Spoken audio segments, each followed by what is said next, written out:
जय माता दी। प्रेम से बोलिए संतोषी माता की जय। आज शुक्रवार के दिन आप सुनिए संतोषी माता की व्रत कथा। एक बुढ़िया थी और उसके 7 बेटे थे। 6 बेटे कमाने वाले थे और एक बेटा निकम्मा था। बुढ़िया माँ 6 पुत्रों की रसोई बनाती, भोजन कराती और पीछे से जो कुछ बचता वो 7वें पुत्र को दे देती। परंतु वह बड़ा भोला भाला था, मन में कुछ विचार नहीं करता था। एक दिन वह अपनी बहू से बोला, देखो मेरी माता का मुझ पर कितना प्रेम है। वह बोली, क्यों नहीं, सबका झूठा बचा हुआ तुमको खिलाती है। वह बोला, ऐसा भी हो सकता है क्या?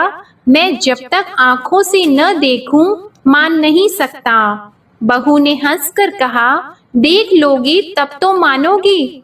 कुछ दिन बाद बड़ा त्योहार आया। घर में 7 प्रकार के भोजन और चूरमा के लड्डू बने। वह जांचने को सर के दर्द का बहाना कर पतला कपड़ा सिर पर ओढ़कर रसोई घर में सो गया और कपड़े में से सब देखता रहा। 6 भाई भोजन करने आए।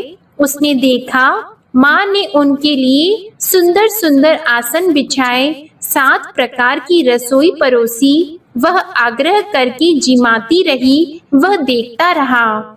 6 भाई भोजन कर उठे तब माँ ने उनकी झूठी थालियों में से लड्डुओं के टुकड़ों को उठाया और एक लड्डू बनाया। झूठन साफ करके बुढ़िया माँ ने पुकारा, उठ बेटा, 6 भाई भोजन कर गए, अब तू ही बेटा बाकी है, उठ और तू कब खाएगा? वह कहने लगा, माँ मुझे भोजन नहीं करना, मैं परदेश जा रहा हूँ। माता ने कहा, कल जाता तो आज ही जा।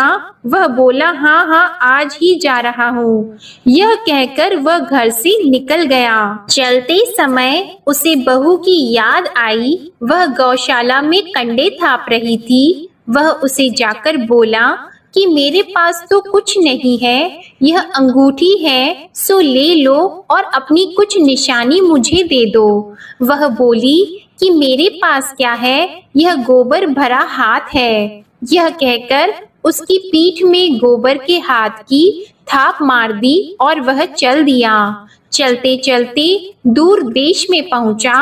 वहां पर एक साहूकार की दुकान थी। वहां जाकर बोला, भाई मुझे नौकरी पर रख लो। साहूकार को नौकर की जरूरत थी। साहूकार उससे बोला, तू नौकरी पर रह जा।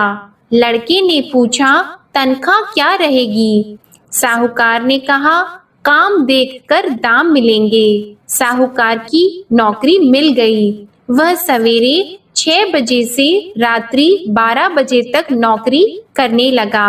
कुछ दिनों में दुकान का लेन देन, हिसाब किताब, ग्राहकों को माल बेचना, सारा काम करने लगा। साहूकार के 7-8 नौकर थे। वे सब चक्कर खाने लगे कि यह नया नौकर बहुत होशियार बन गया है। सेठ ने भी काम देखा और 3 महीने के अंदर ही उसे मुनाफे का साझीदार बना लिया।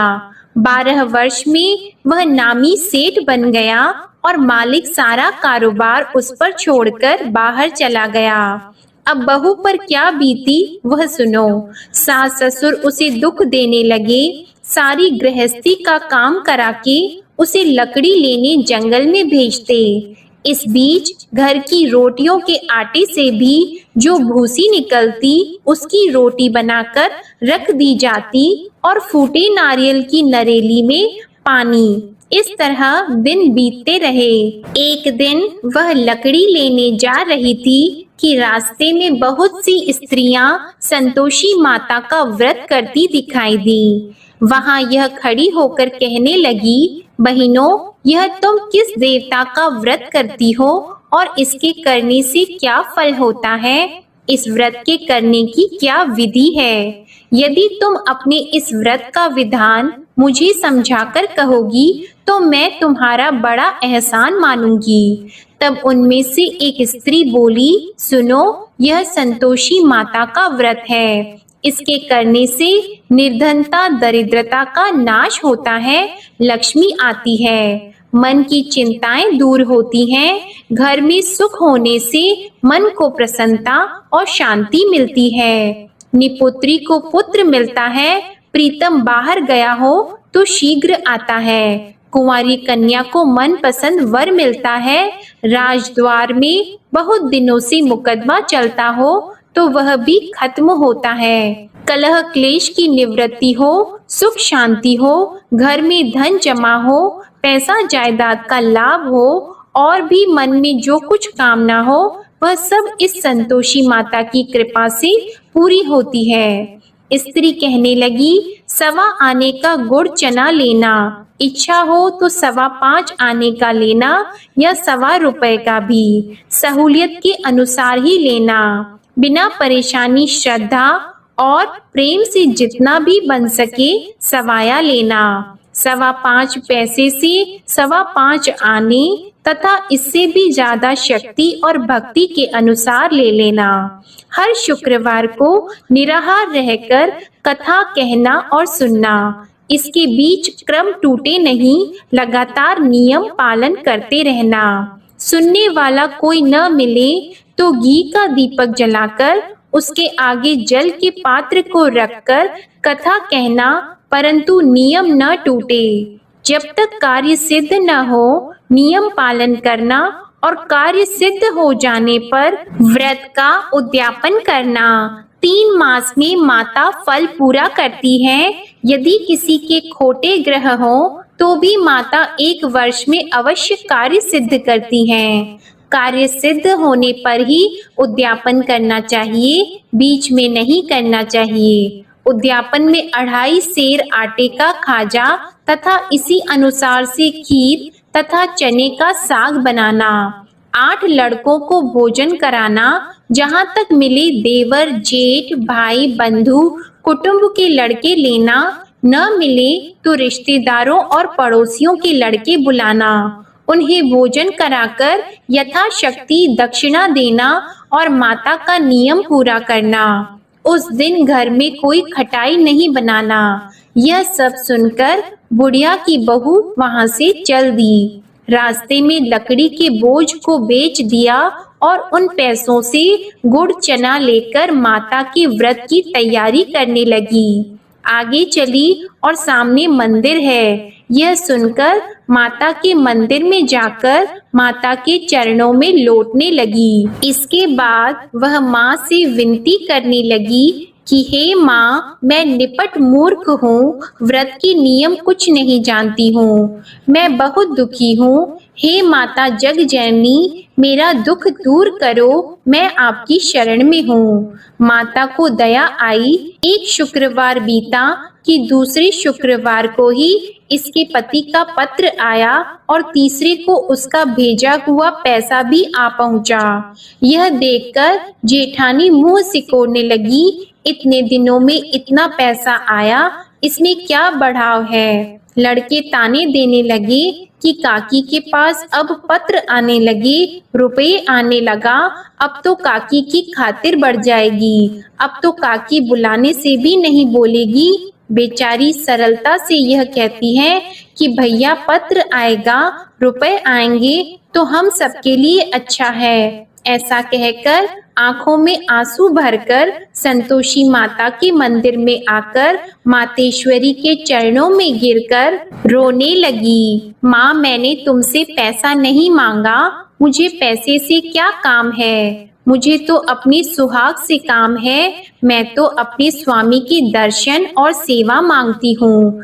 तब माता ने प्रसन्न होकर कहा, जा बेटी, तेरा स्वामी आएगा। यह सुनकर खुशी से वह बावली होकर घर जाकर काम करने लगी। अब संतोषी माँ विचार करने लगी, इस भोली पुत्री से मैंने कह तो दिया कि तेरा पति आएगा, पर आएगा कहाँ से? वह तो इसे स्वप्न में भी याद नहीं करता। इसे याद दिलाने तो मुझे ही जाना पड़ेगा। इस तरह माता उस बुढ़िया के बेटे के पास जाकर स्वप्न में प्रकट होकर कहने लगी, साहूकार के बेटे, सोता है या जागता है? वह कहता है, माता सोता भी नहीं हूँ, जागता भी नहीं हूँ, बीच में ही हूँ, कहो क्या आज्ञा है। माँ कहने लगी, तेरा घर बार है या नहीं। वह बोला, मेरा सब कुछ है माता, माँ बाप भाई बहन बहू क्या कमी है। माँ बोली, पुत्र तेरी घरवाली कष्ट उठा रही है, माँ बाप उसे दुख दे रहे हैं, वह तेरे लिए तरस रही है, तू उसकी सुध ले। वह बोला, हाँ माता, यह तो मुझे मालूम है, परंतु जाऊं कैसे। परदेश की बात है, लेन देन का कोई हिसाब नहीं, कोई जाने का रास्ता नजर नहीं आता, कैसे चला जाऊं। माँ कहने लगी, मेरी बात मान, सवेरे नहा धोकर संतोषी माता का नाम लेकर घी का दीपक जलाकर दंडवत कर दुकान पर जा बैठना। देखते देखते तेरा लेन देन चुक जाएगा, जमा माल बिक जाएगा, सांझ होते होते धन का ढेर लग जाएगा। अब तो वह सवेरे बहुत ही जल्दी उठकर मित्र बंधुओं से अपने सपने की बात कहता है। वे सब उसकी बात अनसुनी करके खिल्ली उड़ाने लगे। कहीं सपने भी सच्चे होते हैं। एक बूढ़ा बोला, देख भाई मेरी बात मान, इस तरह साच झूठ कहने के बदले देवता ने जैसा ही कहा है वैसा ही करना, तेरा क्या जाता है। अब बूढ़े की बात मानकर वह नहा धोकर संतोषी माता को दंडवत कर घी का दीपक जलाकर दुकान पर जा बैठता है। थोड़ी देर में वह क्या देखता है कि देने वाले रुपया लाए, लेने वाले हिसाब लाए। कोठे में भरे सामानों के खरीदार नगद में सौदा करने लगे। शाम तक धन का ढेर लग गया। मन में माता का नाम लेकर प्रसन्न होकर घर जाने के वास्ते गहना कपड़ा सामान खरीदने लगा। यहाँ के काम से निपट घर को रवाना हुआ। उधर बहू बेचारी जंगल में लकड़ी लेने जाती है। लौटते वक्त माताजी के मंदिर पर विश्राम करती है। वह तो उसका रोज रुकने का स्थान ही था। दूर धूल उड़ती देखकर वह माता से पूछती है, हे माता, यह धूल कैसे उड़ रही है। माँ कहती है, हे पुत्री, तेरा पति आ रहा है, अब तू ऐसा कर, लकड़ियों के 3 बोझ बना ले, एक नदी के किनारे रख, दूसरा मेरे मंदिर पर और तीसरा अपने सिर पर रख। तेरे पति को लकड़ी का गड्ढा देकर मोह पैदा होगा, वह यहाँ रुकेगा, नाश्ता पानी बनाकर खाकर माँ से मिलने जाएगा।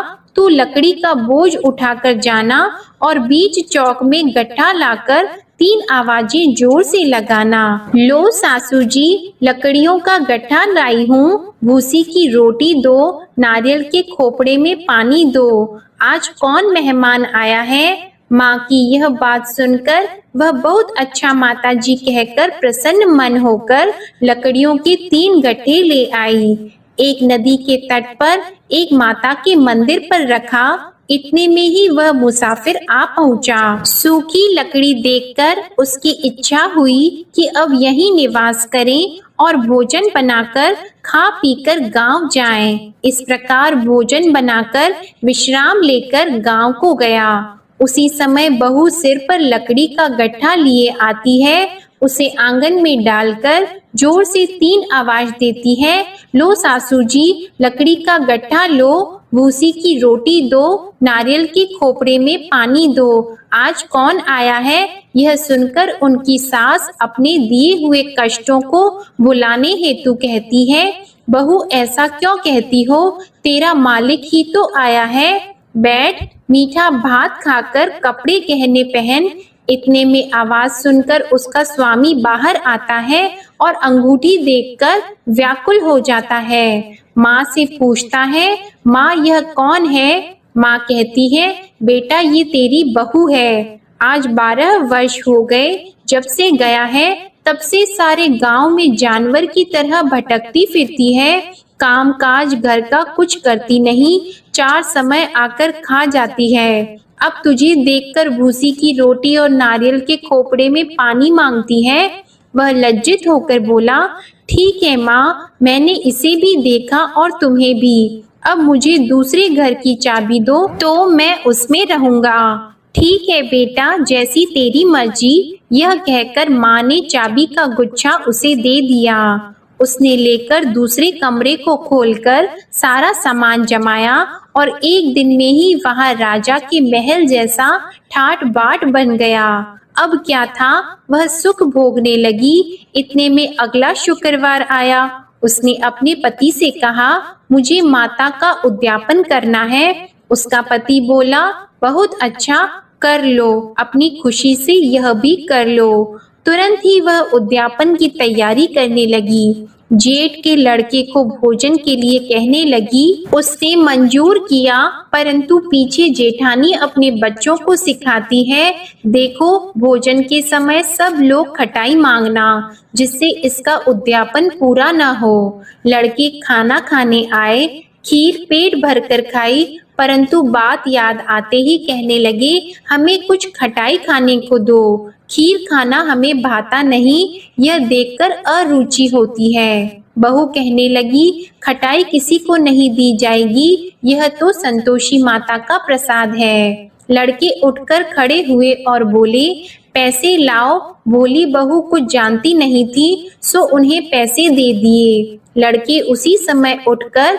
इमली लेकर खाने लगे। यह देखकर बहू पर माता ने कोप किया। राजा के दूत उसके पति को पकड़कर ले गए और जेठ जेठानी मन माने खोटे वचन कहने लगे। लूट लूट कर धन इकट्ठा कर लाया था, सो राजा के दूत उसे पकड़कर ले गए हैं। अब सब मालूम हो जाएगा जब जेल की रोटी खाएगा। बहू से यह वचन सहन नहीं हुआ। रोती रोती माता के मंदिर में गई और बोली, हे माता, तुमने यह क्या किया? हंसाकर क्यों रुलाती हो? माता बोली, पुत्री, तूने उद्यापन करके मेरा व्रत भंग किया, इतनी जल्दी सब बातें भुला दी। वह कहने लगी, माता, भूली तो नहीं हूँ, न कुछ अपराध किया है, मुझे तो लड़कों ने भूल में डाल दिया, मैंने भूल से उन्हें पैसे दे दिए, मुझे क्षमा करो माँ। माँ बोली, ऐसी भी कहीं भूल होती है? वह बोली, माँ मुझे माफ कर दो, मैं फिर तुम्हारा उद्यापन करूंगी। माँ बोली, अब भूल मत करना। वह बोली, अब भूल नहीं होगी माता, अब बताओ वे कैसे आएंगे? माँ बोली, जा पुत्री, तेरा मालिक तुझे रास्ते में ही आता मिलेगा। वह निकली, रास्ते में पति आता मिला तो उसने पूछा, तुम कहाँ गए थे?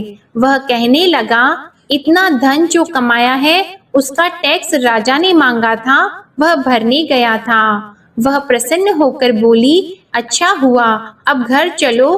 कुछ दिन बाद फिर शुक्रवार आया तो वह बोली, मुझे माता का उद्यापन करना है।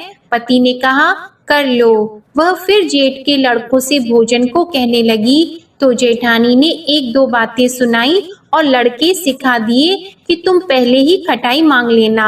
लड़के कहने लगे कि हमें खीर खाना नहीं भाता, कुछ खटाई खाने को दो। तो बहू बोली, खटाई खाने को नहीं मिलेगी, खाना हो तो खाओ। यह कहकर ब्राह्मणों के लड़के लाकर भोजन कराने लगी। यथाशक्ति दक्षिणा की जगह एक एक फल उन्हें दिया। इससे संतोषी माता प्रसन्न हुई। माता की कृपा होते ही 9वें मास उसको चंद्रमा के समान सुंदर पुत्र प्राप्त हुआ। वह पुत्र को लेकर प्रतिदिन माताजी के मंदिर को जाने लगी। माँ ने सोचा कि यह रोज आती है, आज क्यों न मैं ही इसके घर चलूं, इसका आसरा देखूं तो सही। यह विचार कर माता ने भयानक रूप बनाया। गुड़ और चने से सना मुख, ऊपर से सूंड के समान होठ, उस पर मक्खियां भिनभिना रही हैं। दहलीज में पैर रखते ही उसकी सास चिल्लाई, देखो कोई चुड़ैल डाकिनी चली आ रही है, लड़कों इसे भगाओ नहीं तो किसी को खा जाएगी। लड़के डरने लगे, चिल्लाकर खिड़की बंद करने लगे। बहू रोशनदान में से देख रही थी। प्रसन्नता से पगली होकर चिल्लाने लगी कि आज मेरी माता मेरे घर आई है। यह कहकर बच्चे को दूध पिलाने से हट जाती है। इतने में सास का क्रोध फूट पड़ा। वह बोली कि इसे देखकर कैसे उतावली हुई जो बच्चे को पटक दिया। इतने में माँ के प्रताप से जहाँ देखो वहाँ लड़के ही लड़के नजर आने लगे। बहू बोली, माँ जी, मैं जिनका व्रत करती हूँ यह वह संतोषी माता है। इतना कहकर झट से सारे घर के किवाड़ खोल दिए और सबने माता के चरण पकड़ लिए और विनती कर कहने लगे, हे माता, हम मूर्ख हैं, अज्ञानी हैं, तुम्हारी व्रत की विधि हम नहीं जानते हैं। तुम्हारा व्रत भंग करके हमने बहुत बड़ा अपराध किया है। हे माता, बहू को जैसा फल दिया वैसा सबको देना। जो भी यह कथा पढ़ेगा या सुनेगा उसके सभी मनोरथ पूर्ण होंगे। प्रेम से बोलिए संतोषी माता की जय। आइए अब सुनते हैं संतोषी माता की आरती। जय संतोषी माता मैया, जय संतोषी माता, अपने सेवक जन की सुख संपत्ति दाता। जय संतोषी माता मैया, जय संतोषी माता, सुंदर चीर सुनहरी माँ धारण कीन्हो, हीरा पन्ना दम के तन श्रृंगार लीन्हो। जय संतोषी माता मैया, जय संतोषी माता, गेरू लाल छटा छवि बदन कमल सोहे, मंद हंसत करुणामय, मंद हंसत करुणामय, त्रिभुवन जन मोहे। जय संतोषी माता मैया, जय संतोषी माता, स्वर्ण सिंहासन बैठी चवर ढुरे प्यारे, धूप दीप मधुमेवा भोग धरे न्यारे।